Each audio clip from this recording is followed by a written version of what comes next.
ரீசெண்டாக நானும் என்னோடய தம்பி ஒய்ஃபு அப்புறம் எங்களோட செல்லக்குட்டி 3 பேரும் சேர்ந்து சென்னை போயிருந்தோம். ட்ரெயினுக்குள்ளே எங்கள் செல்லக்குட்டி பண்ண அட்ராசிட்டிஸ்க்கு அளவே இல்லைங்க. காலையில் 6:20க்கெல்லாம் ட்ரெயின் ஸ்டார்ட் ஆகிடுச்சு. நாங்கள் அறக்க பறக்க ஓடி தான் போய் ஏறணும்.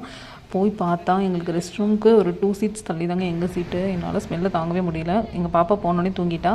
அப்புறம் எந்திரிச்சிட்டு அவளுக்கு தயிர் சாதம் மட்டும் கொடுத்தோம். நாங்கள் இட்லி எடுத்துகிட்டு போயிருந்தோம். நானும் என் தம்பி ஒய்ஃபு இட்லி சாப்பிட்டுக்கிட்டோம். அப்போ போகிற வர எதையுமே விடலைங்க. இதை வாங்கி கொடு அதை வாங்கி கொடுன்ட்டு டார்ச்சர் பண்ணிகிட்டு இருந்தான். இந்த வாட்சை வாங்கிட்டு நான் அந்த டைம் தான் சொல்லிட்டு இருந்தான். 8 மணி ஆயிடுச்சு அப்படி இப்படின்னு பேசிகிட்டு இருந்தான்.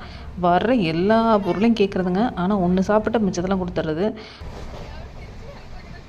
அரௌண்ட் 2:30 போல் நாங்கள் ஜங்ஷனில் இறங்கிட்டோம் சென்ட்ரலில். அங்கே போய் இவன் என்ன சொல்கிறான்னு பாருங்களேன். அவள் கையை பிடிக்க மாட்டாளாமா, அவள் தான் எங்கள் கையை பிடிச்சி நடப்பாளாமா. அப்படி பண்ணிகிட்டு இருந்தா. இப்போ கூட அவங்க அம்மா கையை அவள் தான் பிடிச்சிட்டு நடந்துகிட்டு இருக்கா.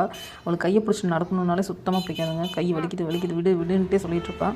நாங்கள் சென்ட்ரல்லே ஒரு 1 hour உட்காந்துருந்தோம். என்னை பிக்கப் பண்ண வர்றதுக்கு எங்கள் மாமா பையன் கொஞ்சம் லேட் பண்ணிட்டான்.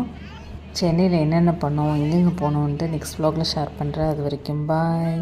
எங்கள் சேனல் பிடிச்சிருந்தா கண்டிப்பாக சப்ஸ்கிரைப் பண்ண மறந்துடாதீங்க. தேங்க்ஸ் ஃபார் வாட்சிங்.